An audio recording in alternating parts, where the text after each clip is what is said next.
when I joined the Marine Corps, uh, I did some work for the Marine Corps, and uh, when they sent me to Vietnam, uh, South in Da Nang, South Vietnam, uh, I was with a Marine Corps reconnaissance platoon, uh, Charlie Company. What you're seeing in this is a rappelling rope. Ask if they see it. Did they see it? Did they see the photo? Yeah. Can you see the photo? Yes. Yes. Mhm. Yeah, that's a rappelling rope there at the airfield where we would rappel down out of helicopters and rescue shot down pilots and support personnel. So that's what we would rappel down. And we used a 6-foot rope that we tied around our waist with a D-ring on it and slid down that. And now they're a lot more sophisticated, but that's what we used as the first people that started trying to do that in the military in South Vietnam. Now the picture you see me is in 2007 with my wife, Gina, and that's my war bonnet that I normally wear when the chiefs meet, when the Cheyenne chiefs meet. You know, there are 39 different tribes in Oklahoma, and originally, or at the very beginning, there was about 67 tribes, and now that we're down to 39, and I'm enrolled with the Cheyenne and the Arapaho, Southern Arapahoes and Southern Cheyenne tribes in Oklahoma. So when I became a chief, at that point, I changed my name. I changed my name from Hunskis to Wopet Nonoma, which means White Thunder. And White Thunder was my great-great-great-grandfather, and he was an arrow keeper for the Southern Cheyennes. And I chose his name because that made me, I had a lot of respect for him, and I didn't want to shame or dishonor that name. When you think about that, it makes you aware of who you are and what you're doing and how people perceive you. So I don't disrespect that man, and it makes me a better person also.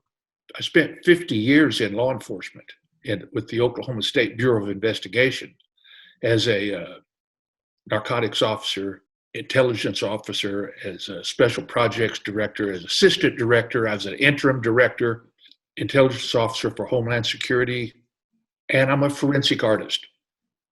As you can see in this photograph, I do cranial facial reconstructions, which is a reconstruction of human tissue, human bones, and I've done over 5,000 witness description drawings and pieces of forensic art on cranial facial reconstructions, soft tissue reconstructions, age progressions, witness description drawings, and I developed interview techniques that are being used by law enforcement. I've worked a lot of cases in the United States and across the United States. I've done some stuff out of Cambodia and South America and Canada, and worked with some New Zealand people, and so I've had a lot of experience in that. I'm a graduate of the FBI National Academy, and I'm in the Oklahoma Law Enforcement Hall of Fame. I've had a very interesting career in law enforcement, and as also as a Cheyenne chief that have made me who I am and what I do. This is just an example of a painting that I did. It's 4 foot long, and as you're looking away in the background, you'll see wolves coming out of the snow, coming out of the trees, and they're mixing with native people. So native people, they're observing one another, and you'll see that some of these men might have a fang or a black nose or yellow eyes, and so when you put these caps on this wolf clan, you put these wolf heads on you, you gather their power. So you get the power of the wolf and the power of the man, and it makes you a more formidable, at least it makes you feel that way, and it makes so when you have to do something, it gives you a little extra energy, a little extra boost, so that you can be better at whatever you're doing. And that's what this painting is supposed to represent, is the mixing of the two cultures of nature and the human beings. And this is an example of a painting of the native people of this red earth. And if you'll see the lady on my far right with the red dress on, it pointing up with her finger pointing up, there's a society of Cheyenne women. They call them the Lightning Society, and they pray for people. Cheyenne people believe that the women's prayers are stronger than men's, and so we ask women to pray for us when we can't pray. When they're there with us, we pray myself, but I ask women. We have these Lightning women. We ask them to pray for us. And you have a man with a war bonnet on, a big black war bonnet. He's a dog soldier, and he's a war society, one of our 4 war societies. And the man holding the fan up painted his body yellow, and he's got a single buffalo horn coming out of his war bonnet, and he has those white spots on his body. That is hail. That is the hail spots that they paint on themselves because it's mystical. The ice falls from the sky in the summertime. And so it's very, very interesting that they thought that it was a phenomenon of the creator that give you that hail and ice. And so they paint those marks on their bodies. The man in the red robe is a homosexual. He is, Cheyenne people believe that homosexual people are special. They're special people. They live in both worlds. And so we take care of them. We believe in them. They live in both worlds. They take care of us, and they see things. And the man on the far left in the green is a storyteller. He keeps our history, keeps our oral history. And the man in the middle keeps our customs, our ceremonies. And the man bending over with a drumstick in his hand is beating on a piece of parfleche. A long time ago, we didn't have the round drum. They would beat on a piece of rawhide. And that's what he's doing, and he's calling the spirits to come and watch us.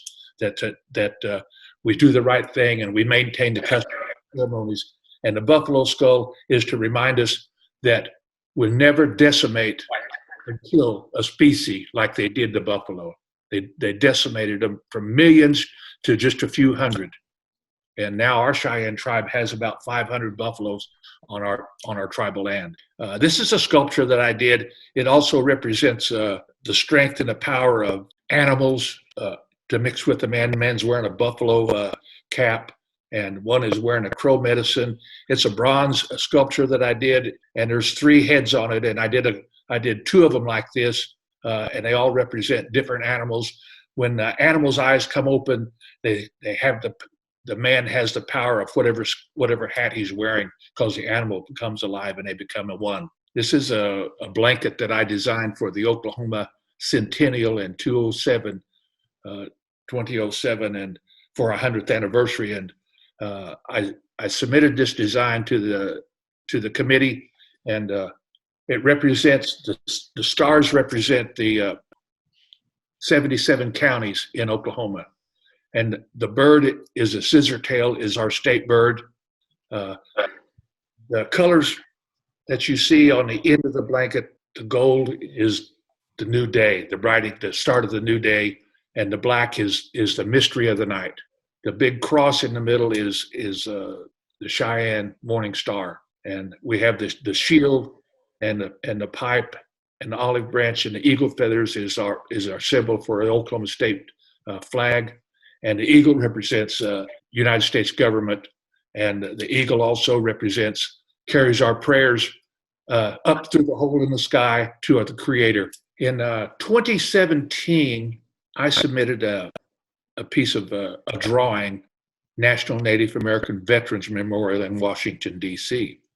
There was 413 people submitted art, and 120 were chosen to submit for the finals, for the final 5 to be chosen. I attended a couple of meetings that the Smithsonian sent around the country to invite veterans to tell them what veterans wanted for this memorial, because this memorial was for Native Americans, and it should represent Native Americans and nobody else. But we invite other people, but it is designed for Native Americans. So my concept was one that was, how do you reach 573 federally recognized tribes in America and Alaska and Hawaii? How do you reach out and and get everybody to think about and to agree that because this was a blind competition. You couldn't mention any names. You couldn't mention any tribes. As a Cheyenne chief, I attended a lot of ceremonies. We do a lot of ceremonies. Cheyennes have always kept their chiefs, have always kept their ceremonies. And so I thought, how do you reach all these people? You reach these people through ceremony and through the spirituality of Native American people, how they feel about the earth and the elements, and what they think about the roundness of everything. Some tribal people say we're a round people, So you look at the roundness of everything. You see the moon and the sun, and then you think of the roundness of the seasons and the cycle of life, and it's in circles. And Native people have teepees that are round, and they live in hogans, and they live in other dwellings that are round. And so the roundness is important, and the directions are important. And I talk about the 4 directions, and we consider that there are as many as 7 directions. You have the 4 directions, and then you have up and down, and then you have where you stand. So we believe that power comes from those directions, that God gives you things from those directions, and because of the nature of things. And so in the center, we have a 10-foot drum, and the drum, actually water flows out from the center and goes down the sides and runs down the sides, and it ripples out. And so when you talk about the drum calls people. The drum calls people to a ceremony, calls you to pay attention. And so that drum echoes out across the nation through those directions. And there's a fire in the middle of it, and the fire is a sacred fire. Most tribal people have sacred fires, and they use water. People from all over the earth use water to purify themselves. We drink water before we do anything. First thing in the morning, we drink water and bless yourself with it. We drink water before ceremonies. When we gather, we drink water first. Nothing grows without water. So we use water, we use the fire, we use the air to call the Creator and ask the Creator to help us, and we use the earth. And we pay attention to not only the directions, but the cardinal points. The cardinal points, as the southeast is where the sun comes up. It's a sacred color is white. So it gives you a new beginning, a new start every morning. And the southwest is where the Creator comes from. Creator comes from the southwest, and he shows his power through the weather. And to the northeast is our ancestors.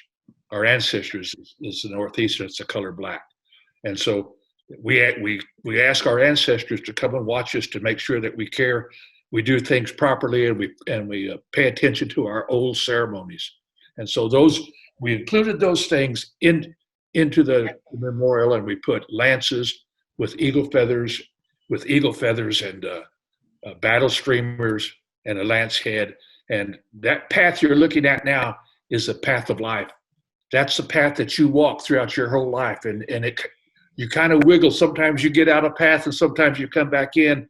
And as you approach the memorial, you approach the path of harmony, where everything comes together for you, in sync with the Creator, you're in sync with the earth, you're in sync with all of the other elements. And as you come in, you see you can either go to the left or you can go to the right. Tribal people have different ways that they enter. Some people, when they go to a dance, they dance counterclockwise, and some dance clockwise, and they enter from certain directions. And so that's the way I gave them all these opportunities. These are all very subtle little things that you wouldn't know about. Traditional Native people will see those things in this memorial. They'll see those things. And my great-great-grandfather could come to this memorial and look at it, and he would recognize those things. We recognize those things in this generation. And my grandchildren's grandchildren will come to this memorial, and they'll recognize those things. It's not dated. It's timeless. It's timeless. It'll stay this way for everybody. And when you look at some memorials, you can say, oh, that's a World War I memorial. That's a World War II memorial. This memorial is for all veterans, and people are going to come here, and of those 573, traditional people are going to come here and they're going to do ceremonies. They're going to use that water. They're going to use that fire. They're going to pray and they're going to leave things. They're going to tie prayer cloths onto the lances. You'll see the lances there. They're going to tie prayer cloths onto those. They're going to tie prayer cloths along the fence into the trees. They're going to feed the spirits. This is going to become a place of power and a place of strength. Explain prayer cloths to them. What are prayer cloths? A prayer cloth is, not all tribes use prayer cloths, but many of the tribes use prayer cloths, and they'll use different colors, and they'll say a prayer over that cloth and tie it to a tree or tie it to a branch, or they'll tie a medicine bundle in it and leave it there. So every time the wind blows, that prayer goes out, and then we say a prayer for somebody. We have a tree on our several trees on our place where we tie prayer cloths. When something comes up and we want to pray for somebody, we go out there and tie a prayer cloth in the tree so that they will continually be prayed for. And you'll see this is a animation. This is an animation that you're looking at here. And I'm sitting there to the right with the white shirt and the shoes, and I'm sitting there just almost like I am today. And over in the corner, you can't quite see them. There's a couple of girls that I grew up with that are walking along there. So you can see that people can come in here and walk around, and they can do their ceremonies, and they can feed the spirits over here in the grass. And behind us, you see the National Native American Museum. It's a beautiful building. There's no square corners on it on the outside. It's all rounded and curved, and it's 4 stories. And it's just a beautiful building on the mall. And our memorial, the National Native American Veterans Memorial, is probably going to be the last memorial on the mall because there's no more land available. So this is where we are now. You'll see the construction that they're building on right now. This is basically we're going to dedicate this November the 11th of 2020, and it's sealed off now. People can't get into this area, only the construction people because of the virus. They're still doing construction, but the museum is closed down. But construction people are moving on. And Gina and I are talking to somebody almost every day, contractors, subcontractors, architects. We have an architect firm here in Oklahoma City that is helping us, and they are the designers of the Murrah building bombing in Oklahoma City. Is Hans and Tori Bootser. They are our primary design team, and we have a design team out of Washington and architects that deal in the water, the gas, the fire, the construction, the stones, the steel, everything that there's somebody working on everything. It's just amazing that they pulled all these experts together to do this, and we're fortunate that we have this. As you can see, this monument is not a large monument. It's about 50 feet across, and it's about 14 feet tall, 14 feet high is all it is. A steel circle is 12 feet, and it sits on that drum that's about 3.5 feet. And this memorial is on land, and it extends out over the water. There's a pond there, a native, what they call the wetlands, and it goes out over that pond, about 1/3 of it. So you can walk the path and come to there and do your ceremony, and it's a destination. You have to be going there. It's not a place that you can walk through and walk by. You have to want to go there. This is a prototype of the National Native American Veterans Memorial blanket. I designed this with Pendleton Mills, and I went there, and they asked me to come up there and visit with them. And I made this design in about, when I got in the cab, I started sketching it, and I handed it to them, and that's what they used. It has the water and the sacred colors in it, and water and the green, and it has the eagle feathers on it, and the hand that is used in a lot of cultures, and native cultures, means you've defeated your enemy. So that's for our veterans, and we have stars on there representing the government. And we have an opening to it from the stars so the spirits can come and go. And you'll see the oblong designs on the corners. That's the directions. That's the north, south, east, and west. And at the museum, they have a stone that's on the north side of the building, and it's 4 billion years old. And on the south, they have a stone that came out of Chile. And on the west, they have the newest stone came out of Hawaii. And Hawaii said you can have this stone for 25 years, but that's one of our ancestors. So we're gonna send you another stone in 25 years and take our ancestor back. And the west and the east stone is a stone out of South Carolina. And so we've got those stones. They call them our grandfather rocks. And so I incorporated those things into this National Native American Veterans Memorial blanket. It's changed a little bit now because we've changed the colors on the hands because of the way they have to weave the texture. That's basically some of the things that I've been involved in my career. We're still working on some things. I'm still painting and sculpting and wood carving and teaching.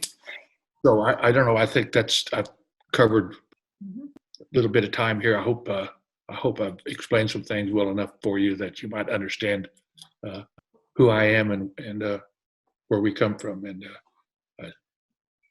my best partner is sitting here right next to me. She takes care of me. Hi, Gina. Well, Harvey, thank you so much for sharing about the memorial and about your work. And I know that the participants in the call will have questions. I just wanted to ask you a question, though. Where your inspiration, your continual inspiration to continue as this multifaceted artist, where do you find your inspiration to continue creating? I think that I tried to get a degree in art, and the instructor at the university would criticize me, and I thought, well, I'm never going to be an artist, So I changed from an art degree to a law enforcement degree, and I think it's because I was raised by people that were born in the 1870s and 80s, and my mother was born in 1911.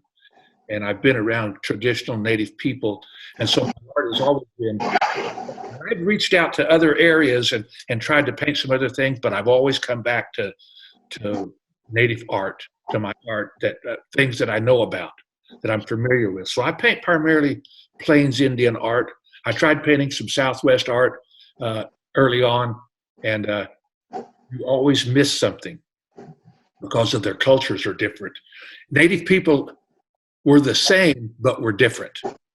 We all have certain ways that we believe, but we do them in a little bit different way. And so when I painted some Kachinas or something like that, and I didn't do something quite right, I got criticized for it. So I came back to what I know.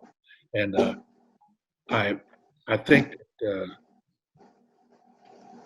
my creativity, because I'm curious and I want to know how to do something. I want to know something, and I see different ways to do certain things that have been done for a long time, and maybe I'll do it just a little bit different, like in the forensic arts. I changed some things that made it better, and so I think that's part of my creativity is that I think about it, I dream about it, and I'm not afraid to try it. I'm not afraid to try a technique or a style or an art or a subject. Right, which is great. And I'm so happy to announce that Harvey's agreed to join our cadre of J. Trouvé artists as well. So we're excited about that. Yay, Harvey. I'm going to open it up for questions. So remember to unmute at this point and just kind of raise your hand if you have a question for Harvey. Marianne, I know you had a question. Maybe we'll go to you and come back to Diane. Well, I just wondered whether when the memorial is completed, will there be information for non-native people so that, because whether the artist just explained everything so comprehensively and well, but what about if you go there, and will that be outlined anywhere? Yes, you can go to the Smithsonian website and then click on the National Native American Veterans Memorial, and they'll give you a website. You can also go there, and they have a camera on there that takes a picture every 15 minutes, and you can see what's going on from now until it's completed. Diane, I think you're unmuted now. Harvey, I'm from Fort Worth, Texas, and I wonder if you know my high school friend, Karen Taylor. Oh, yes, I sure do. She's, she always had a pencil and a sketchbook Yeah. wherever she went. And she is a compadre, I guess, as a forensic artist. I have her book, Oh, wonderful. Great. and I'm in the book. I have her book, and I'm in the book. I would imagine you are. And I do want to tell you that I also write, and I've been working on a book that has a little bit of fantasy in it. And your talk, I took a lot of notes because it's taken me in a more complete direction. So thank you. Thank you. Thank you, Harvey. Anyone else with a question? Okay, Chris. I was wondering, so the Northeast represents your ancestors, Yes. and how about the Northwest? Oh, I didn't say that, did I? Yeah, Northwest is the Earth, Grandmother Earth or Mother Earth. Oh, Everything comes from it. Everything that we get comes from the Earth. So, that's animals on the Earth, the vegetation. Let me tell you a little quick story that everything comes from the Earth. Everything that we use, and it's important. Native people say it's important that you touch the Earth. So, a lot of times we'll walk on the Earth barefoot, so you can become connected to the Earth and realize, pay more attention to the grass, the trees, the bushes, the things that are flying in the sky, and things that are running around. You touch the Earth, you become involved with the Earth.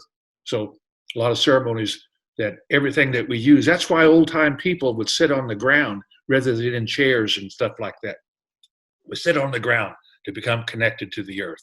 And so it's important. So we walk around a lot of times on our property without shoes, just walking on the Earth with our feet. And I had talked to, I visited with a lot of prisoners, Native American prisoners, and that one of the things that they hated most about being incarcerated was they walked on concrete and they walked on steel. And they never got to touch the Earth. And then when they started doing these different programs and letting Native people, or these prisoners, men and women, out on the ground, they would take their shoes off and walk on the Earth. And so I think that's we're in touch with Mother Earth rather than walking on steel and concrete. Think about it yourself.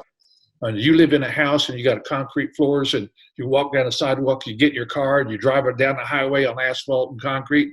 You get out in the parking lot, then you go into your building, and you're always on something artificial. You need to stop every now and then and walk on the Earth. Think about that. That's great. Who else has a comment or a question for Harvey? Noelle?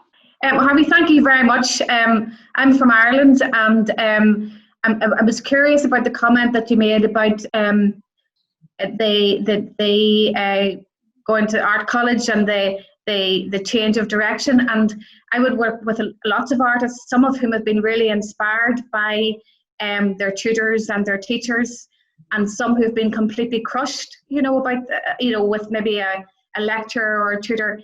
And I suppose part of the role of those of us that are involved in education, I would be an arts educator as well as an artist and a curator, is to draw out and encourage and enthuse artists to work. So it intrigues me that so many of our talented artists and sculptors sometimes have had a really, really challenging experience. I'm also reminded as well, when you talked about the passion that you have and the nature of your work, but also the respect you have for the environment is so clear in the sculpture that you've created. And we have a number of very fine artists here in Ireland, and one is a man called Maurice Harron, and he has created some beautiful pieces along the border, with celebrating life and culture and creativity. And there has been a lot of criticism, particularly in public art, where there has been a lot of funding made available. There's been a huge response, and sometimes the artwork that has been chosen hasn't been fully embraced or respected or indeed enjoyed by the local community, because they feel that it's transfixed. It's something that has been added on artificially to the community, to the place, or to the city. And what strikes me that because your work is so authentic and because of the depth and the nature in which you think about your work, the design process and the realization of that is really, really important. That authenticity speaks to not just the Native Americans, but also to tribes from all over the world. And I think that's very, very powerful. Very powerful. Yeah, I see a connection with a lot of cultures, a lot of indigenous cultures that I see things Yes. that we do, you know, that Uh-huh. have a historical significance that I make a connection with a lot of things that are from other areas, you know, not only Europe and Asia and Africa. You're into the islands, you know. There's things you say, oh gosh, we do that, you know. We do those Yeah. same things. It's a little bit different, but we do the Yes. same. You know, that's why I Yes. like to say we're Native people. We're the same, but we're different. Peter, I think you had a question. Harvey, what a fascinating presentation. What a fascinating person. I got lots of questions. So Stump me. so much of what you said, it just made me extremely curious. The first one, or I'll just leave, I have one because I've got a funny feeling we're going to have a lot of opportunity to pose questions to you in the future. I've always had a fascination with forensic art and that study. And I've never had the opportunity to meet somebody who actually did it. So can you give us a glimpse into one of the stories? I mean, the types of situations you must have dealt with must have been just incredibly fascinating. Could you give us a glimpse into that work? Maybe a story?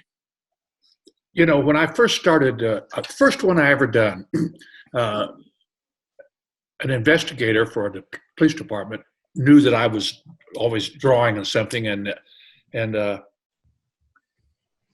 they were having some drive-by shootings and home invasions, and people were getting killed. And he had a victim who survived. She was shot in the face, and they thought she was going to die. And he said, Harvey, could you go over there and ask her what this person looked like that shot her? And I had never done that before, but I said, yeah, I think I could do that. So I went over there and we did that, and we caught that guy.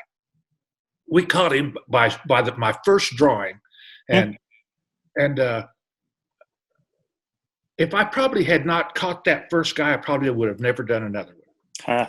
But that first success, and I started doing those, and then I did some that was different. When people were just using a pencil, I started using colored pencils and doing them in color, and I caught some people that were kidnappers and killed some kids, and we caught them. And those drawings went out all over the country. And once they went out all over the country, people started sending me things. Law enforcement agencies started sending me stories and descriptions and asking me to come and do drawings for them, and so that's what I would do. And then I started doing the cranial facial reconstructions. I didn't want to touch the bones at first, you know, the human skulls and things. I didn't want to be touching those, but then I thought, you know what, I need to be doing that. So I went to a person that was doing those things, who was a friend of Taylor's, Stewart's. Anyway, she showed me how to do the cranial facial reconstructions. I visited with an anthropologist, and he taught me about bone identification, how to tell the difference between a male and a female, and what to look for when you find a skull, and then look at the characteristics of the skull and tell us the race. So I learned all those things and put them together and started doing a lot of different things and doing the soft tissue reconstruction. When I said I developed the soft tissue reconstruction, is when people were shot in the face or stabbed or burned or beaten, and they were all bruised up and bloody, and the only photograph they had was at the crime scene or at the morgue, and so I taught people how to go back into the morgue and clean up the body and photograph them, and then that way they could send me photographs, and I would repair the wounds uh, with watercolor On the photograph. on the photograph. Hmm. And then would fix it, So you use watercolors because if you made a mistake, you could take it off again. So sometimes I used acrylics, but mostly was watercolor directly onto a photograph. It's called a soft tissue. So I'd repair bullet holes, open up eyes, close the mouth, do things like that, and so that was some of the things that I've done. I've done the Green River Killer, the I-5 Killer. I did Ted Bundy. I did Bobby Joe. I did Tommy Lee Sales. I did a bunch. I did a lot of serial murder cases and actually brought one of the first national conferences on missing and unidentified human remains that was ever done in the United States, and I did the first one in Oklahoma. Great. Amazing. Thank you. Any other questions? Christy? Yes, Harvey, I am absolutely blown away. I could listen to you all day. It's absolutely fascinating. I have a daughter, and she's 16, and we're looking at, what career path she might be interested in, and she is interested in forensics, and she's also very creative and artistic. And so I just wondered if you had any recommendation for her education-wise here in Oklahoma or anywhere in the country that she could kind of they have like the camps and stuff you can go to. I know UCO has a forensics camp that they can go to. Anything like that. That's UCO has an excellent program. OSU has started have one. OU has one. US has their director was the lab director for the FBI. Is now runs the lab there in Edmond, Oklahoma, and they have a great program there, a law enforcement program there. So there's several around, and the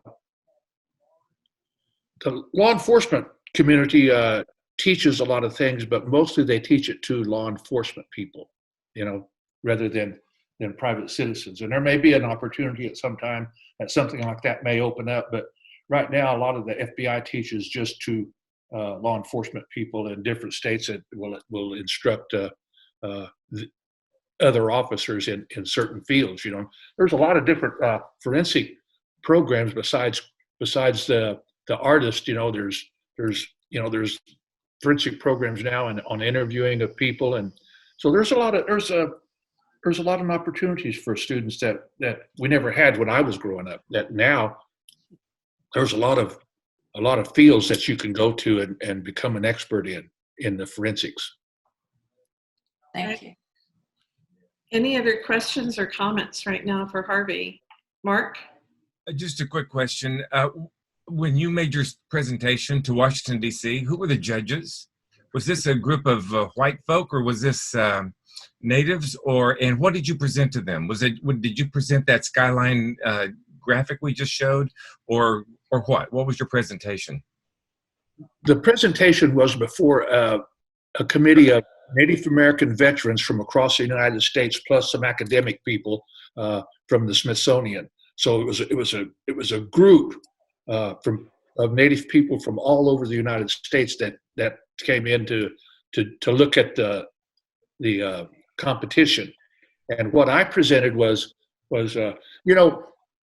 Mark, when I first did this, I was reluctant to do it because I thought I'll never be able to do this. There's too many people, architect firms, and different people from all over the world is going to be doing this, and they asked me to do it. I said, no, I'm not doing that. And so I went to another meeting just because I'm curious and a veteran. And I said, Harvey, you need to do this for Cheyenne-Arapaho people. So I said, well, let me dream on it. So I went home and I thought about it. And I thought, how do you do that? Then I thought, well, you do that through ceremonies, the spirituality of people, and all these different things. How do you put them together so you don't just make it one tribe? And so I woke up that next morning and I did a sketch. I did a sketch on a big chief tablet, and Gina came down and she looked at it and she said, well, Harvey, that's a pretty good idea. She said, I kind of like that. So I said, all right. I got some grid paper and I drew it out again, kind of at an angle about the circle, and I put the military seals on it, Marine Corps, Army, Navy, Coast Guard, Air Force. I put all those seals on it so that it would represent our armed forces. And then my son came over, and Nathan came, and he's an artist, and he looked at it and he said, Dad, that's pretty good. He said, you need to get that animated. I said, oh, I can't do that. I said, that's too expensive. He said, no, I know some guys here in Oklahoma City have and a hawk came out of the Southwest, and he landed right on our location, and he danced around. He hopped all over there, and then he flew up in a tree just above our path, and he stayed there for an hour while 50 of us walked around there, and he stayed there. And they said, oh, that's Harvey's hawk. They called it Harvey's hawk. And I said, you know what? That's my ancestors approved of this. They came here to show their approval. I said, my great-great-grandfather, Indian name was Hawk. That was his Indian name. My oldest brother, who's passed away, his Indian name was Hawk. I said, my ancestors came down to approve of this. And they say that hawk shows up all the time and sits there in the tree with them. So it's just some things like that that are just strange things that happen this was meant to be. That I was able to do this in one morning, and the whole idea came just like if I was writing a song. Songwriters sometimes say they're driving down the road and it hits them, and they write a song in 15 minutes, and it becomes a hit. And that's the way this design came to me, just in a blinding flash, and for me to put it together, and had a lot of people help me. Thank you so much. And I want to thank all of you for joining us today, and especially Harvey for sharing with us